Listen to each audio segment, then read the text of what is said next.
Hello students, आज हम पढ़ेंगे रासायनिक अभिक्रियाओं के प्रकार, टाइप्स ऑफ ऑर्गेनिक रिएक्शंस। ठीक है, इसके पहले हम देखते हैं कि ऑर्गेनिक रिएक्शन क्या होती है। वैसे हम जानते हैं, फिर भी देखते हैं कि रासायनिक अभिक्रियाओं में क्या होता है। क्रियाकारक से हमें उत्पाद का निर्माण होता है, क्रियाकारक से हमें उत्पाद मिलता है। इस निर्माण के क्रियाकारक से उत्पाद के निर्माण का जो पथ होता है, इस पथ में क्या होता है, एक तो संरचना में परिवर्तन होता है, कुछ बंध टूटते हैं, कुछ बंध बनते हैं, कुछ समूह जुड़ते हैं, कुछ समूह हटते हैं। इस तरह से कुछ संरचनात्मक परिवर्तन होता है और इसी संरचनात्मक परिवर्तन के साथ साथ ऊर्जा में भी परिवर्तन होता है। ठीक है, तो क्रियाकारक से उत्पाद के निर्माण के दौरान संरचनात्मक और ऊर्जा में दोनों में भी परिवर्तन होता है और इस परिवर्तन के द्वारा ही क्रियाकारक उत्पाद में परिवर्तित हो जाता है। तो ये तो हुआ ऑर्गेनिक रिएक्शन, कार्बनिक अभिक्रिया। अब हम पढ़ेंगे कार्बनिक अभिक्रियाओं के प्रकार, टाइप्स ऑफ ऑर्गेनिक रिएक्शन।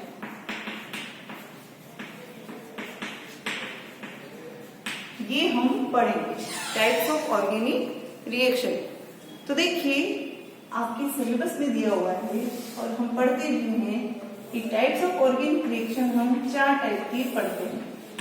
ठीक है, पहली क्या है, योगात्मक अभिक्रिया, एडिशनल रिएक्शन। दूसरी क्या है, प्रतिस्थापन अभिक्रिया, सब्स्टिट्यूशन रिएक्शन।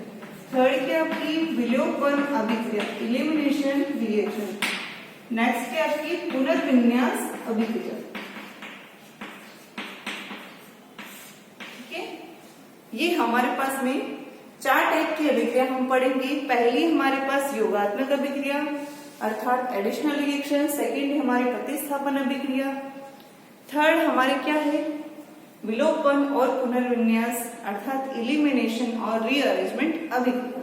अब हम थोड़ा शॉर्ट में देखते हैं, फिर हम इसको एक एक करके थोड़ा डीपली देखेंगे। तो देखिए, योगात्मक अभिक्रिया से आपको नाम से स्पष्ट हो रहा है कि योगात्मक अभिक्रियाओं का मतलब यहाँ क्या होगा, योग होगा, एडिशनल होगा किसी न किसी का। तो क्या होता है, जब मल्टीपल बॉन्ड द्विबंध या त्रिबंध पर किसी परमाणु या समूह का योग होता है तो उसे हम क्या कहते हैं, योगात्मक अभिक्रिया कहते हैं। बहुबंध पर किसी परमाणु या समूह का योग से संपन्न होने वाली अभिक्रिया योगात्मक अभिक्रिया कहलाती है। नेक्स्ट है हमारे पास प्रतिस्थापन अभिक्रिया। तो प्रतिस्थापन अभिक्रिया क्या है, इन अभिक्रियाओं में किसी क्रियाकारक से एक या एक से अधिक परमाणु या समूह का प्रतिस्थापन होता है और उसकी जगह कोई दूसरा समूह आके जुड़ जाता है। ठीक है, तो उसे क्या कहते हैं, प्रतिस्थापन अभिक्रिया कहते हैं। एक समूह या परमाणु हट जाए और उसकी जगह दूसरा परमाणु या समूह जुड़ जाए तो उसे हम प्रतिस्थापन अभिक्रिया कहते हैं। थर्ड है हमारे पास में विलोपन अभिक्रिया। ये योगात्मक अभिक्रिया का जस्ट रिवर्स होती है, उसकी उल्टी होती है। जिस तरह वहां मल्टीपल बॉन्ड टूटकर वहां क्या बनते हैं, सिग्मा बंध के द्वारा समूह जुड़ जाते हैं और यहाँ पर सिग्मा बंध टूटकर वहां से समूह हटते हैं या परमाणु हटते हैं और बहुबंध का निर्माण हो जाता है। ठीक है, तो योगात्मक अभिक्रियाओं में समूह का हटना, वहां से सिग्मा बंध का टूटना और पाई बंध का निर्माण होना, ये सब यहाँ पर संपन्न होता है। नेक्स्ट है हमारे पास में पुनर्विन्यास अभिक्रिया। तो ये पुनर्विन्यास अभिक्रिया इस तरह है कि कुछ परमाणुओं को इस तरह से विन्यास में परिवर्तन हो जाता है जिससे हमें नई संरचना वाला एक यौगिक मिल जाता है। ठीक है, तो यहाँ पर उसी में ऐसा नहीं है कि कोई 2 सबस्ट्रेट क्रिया कर रहे हैं या क्रियाकारक और अभिकर्मक क्रिया कर रहे हैं, ऐसा नहीं होता है। उसी में जो आपके पास यौगिक है, क्रियाकारक है, उसी में परमाणुओं का रीअरेंजमेंट होता है और उसके द्वारा हमें उत्पाद मिल जाता है। तो ये हुआ इनका शॉर्ट में इंट्रोडक्शन। अब आज हम जो डीपली स्टडी करेंगे उसकी करेंगे हम योगात्मक अभिक्रियाओं की। ठीक है, आज हमारा टॉपिक क्या होगा, स्टार्टिंग में हम क्या पढ़ेंगे, योगात्मक अभिक्रिया। तो अभी अभी आपने देखा कि योगात्मक अभिक्रिया क्या होती है कि किसी बहुबंध पर परमाणु या समूह आकर जुड़ जाते हैं तो उसे हम योगात्मक अभिक्रिया कहते हैं।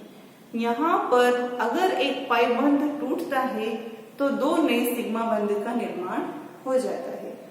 ठीक है, क्या होता है, अगर एक पाई बंध पर एडिशनल रिएक्शन हुई तो वहां से दो सिग्मा बंध का निर्माण होगा। ये है हमारे पास में योगात्मक अभिक्रिया।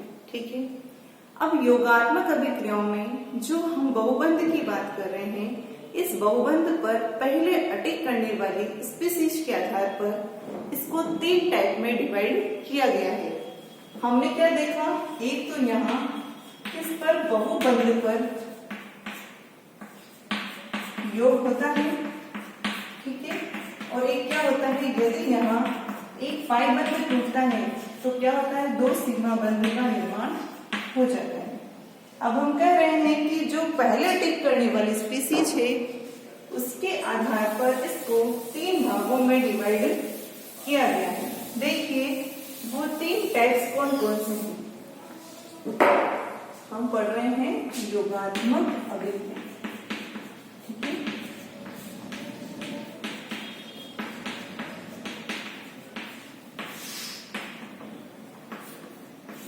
अगर बहुबंध पर सबसे पहले इलेक्ट्रोफाइल अटैक करे तो उसे कह देते हैं हम इलेक्ट्रोफिलिक एडिशन रिएक्शन, इलेक्ट्रॉन स्नेही योगात्मक अभिक्रिया।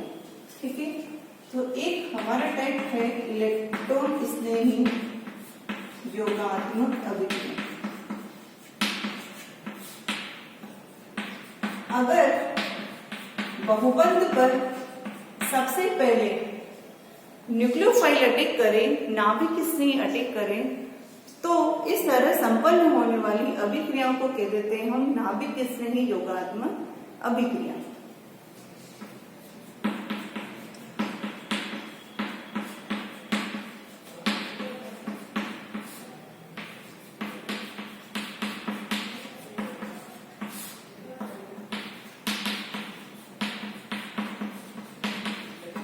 यदि बहुबंध पर मल्टीपल बॉन्ड पर यदि सबसे पहले अटैक करने वाली स्पीसीज फ्री रेडिकल होती है, मुक्त मूलक होता है, तो इस तरह की जो ऑर्गेनिक रिएक्शन होती है उन्हें कहते हैं हम मुक्त मूलक योगात्मक अभिक्रिया, फ्री रेडिकल एडिशन रिएक्शन।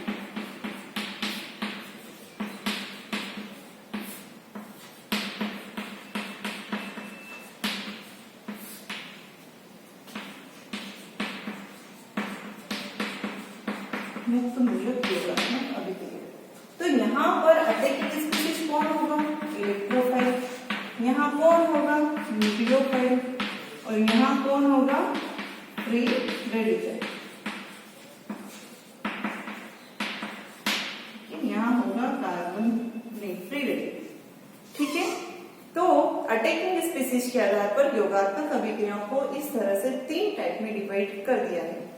हम सबसे पहले पढ़ेंगे इलेक्ट्रॉन स्नेही योगात्मक अभिक्रिया, इलेक्ट्रोफिलिक एडिशन रिएक्शन। तो देखिए इलेक्ट्रोफिलिक एडिशन रिएक्शन की परिभाषा तो आप देख चुके हैं कि यहाँ पर जो बहुबंध होता है, मल्टीपल बॉन्ड होता है, उस पर सबसे पहले अटैक इलेक्ट्रॉन स्नेही का होता है। ठीक है, तो इसके बारे में हम कुछ डिटेल देते हैं। इलेक्ट्रोफिलिक एडिशन रिएक्शन एल्कीन और एल्काइन दोनों की अभिलाक्षणिक अभिक्रिया होती है। कौन कौन देगा इसको, एल्कीन वो एल्काइन। ठीक है, तो एल्कीन वो एल्काइन की ये अभिलाक्षणिक अभिक्रिया होती है।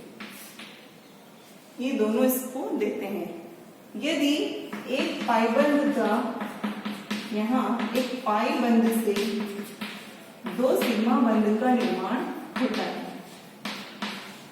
ठीक है, ये हुई यहाँ पर बात कि एल्काइन और एल्कीन की ये अभिलाक्षणिक अभिक्रिया है और एक पाई बंध टूटेगा तो यहाँ पर दो सिग्मा बंध का निर्माण हो जाएगा। अब हम कुछ एग्जाम्पल लेते हैं और इसको समझते हैं कि किस तरह से एल्कीन या एल्काइन इलेक्ट्रॉन स्नेही योगात्मक अभिक्रिया देती है।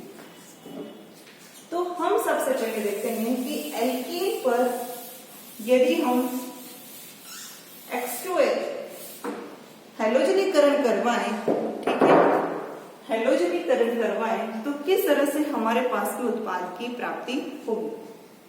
तो हम फर्स्ट उदाहरण देखते हैं, हैलोजनीकरण।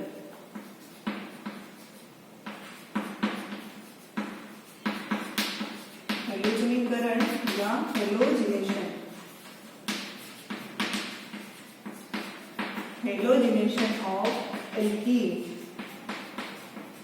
देखो कैसे, हमने लिया यहाँ पर एथीन, इस एथीन पे हमें योग करवाना है H2 का, तो हमारे पास क्या मिलेगा, इस तरह से एक पाई बंध टूटेगा और दो सिग्मा बंध का निर्माण होकर इस तरह हमें प्रोडक्ट की प्राप्ति हो जाएगी, ठीक है। जैसे हमने यहाँ X2 लिया है, उसकी जगह हम Br2 भी ले सकते हैं, Cl2 भी लिख सकते हैं, ठीक है, I2 भी ले सकते हैं, ये हमने जनरल लिया। अब हम इसकी मैकेनिज्म देखते हैं, ठीक है। अगर हम लेते हैं यहाँ पर क्लोरीन, यानी हमने क्लोरीन ली या ब्रोमीन ली, तो हमारे पास में इस तरह उत्पाद की प्राप्ति हो जाएगी, ठीक है। अब हम इसकी मैकेनिज्म की बात करते हैं। मैंने देखो जो Cl है उन दोनों को उल्टी साइड से, रिवर्स साइड से यहाँ पर ऐड किया है, ऐसा क्यों हुआ, तो इसका हम मैकेनिज्म देखते हैं। देखिए ये एल्कीन है, इस एल्कीन पर जब हैलोजन अटैक करता है तो इसके पाई बॉन्ड और हैलोजन के मध्य आकर्षण होता है और आकर्षण के द्वारा ये इस तरह से बंधित हो जाता है और पाई संकुल का निर्माण करता है। इसे हम क्या कहेंगे, पाई संकुल। यहाँ पाई बॉन्ड और हैलोजन के मध्य आकर्षण हुआ और इसके द्वारा ये हैलोजन क्या हो जाएगा, ध्रुवित हो जाएगा, अर्थात इसमें दो ध्रुव पैदा हो जाएंगे। तो एक तो हो जाएगा धनावेशित और एक हो जाएगा ऋणावेशित। मैंने धनावेशित को इधर क्यों किया, क्योंकि हमें पता है, हम पढ़ रहे हैं इलेक्ट्रॉन स्नेही योगात्मक अभिक्रिया, अर्थात यहाँ जो पहले अटैक होगा वो किसका होगा, इलेक्ट्रॉन स्नेही का। और ये हैलोजन जो होते हैं इसमें दोनों ही गुण पाए जाते हैं, इलेक्ट्रोफाइल का भी और न्यूक्लियोफाइल का भी। तो इस तरह से पाई संकुल का निर्माण होता है। बाद में ये पाई बंध टूट जाता है और सिग्मा बंध के द्वारा एक हैलोजन अणु यहाँ जुड़ जाता है और हैलाइड बाहर रह जाता है, ठीक है। आगे देखिए, ये जो यहाँ Cl जुड़ा हुआ है, ये Cl पे पॉजिटिव चार्ज है, ये क्या करेगा, ये बॉन्ड के इलेक्ट्रॉन को अपनी ओर ले लेगा, इधर लेने पर इस CH2 पे क्या जाएगा, पॉजिटिव चार्ज आ जाएगा। यहाँ पर कौन अटैक कर लेगा, Cl माइनस अटैक करेगा। हमें पता है कि ये इस साइड से अटैक नहीं कर सकता है, क्योंकि यहाँ पर क्या बना हुआ है, एक साइक्लिक स्ट्रक्चर बनी हुई है। तो यहाँ से अटैक न कर ये कहाँ करेगा, उसकी उल्टी साइड से अटैक करेगा और ऐसे अटैक करने पर हमारे पास में इस तरह से उत्पाद की प्राप्ति हो जाएगी, जो कि कैसा उत्पाद है, ट्रांस उत्पाद है, ठीक है। तो इस तरह से अगर हम एल्कीन पर हैलोजनीकरण अभिक्रिया करवाते हैं तो हमें ट्रांस उत्पाद मिलता है। किसके कारण, क्योंकि यहाँ पर ये साइक्लिक एक इंटरमीडिएट बनता है, इस वजह से हमें ट्रांस प्रोडक्ट प्राप्त होता है, ठीक है। हम यहाँ ब्रोमीन भी यूज करेंगे तो भी ऐसे संपन्न होगा, हैलोजन कोई भी यूज करें आप इसी तरह से यहाँ संपन्न होगा। तो ये है एल्कीन की हैलोजनीकरण अभिक्रिया।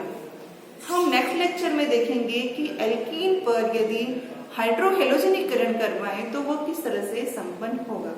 आज के लिए थैंक यू।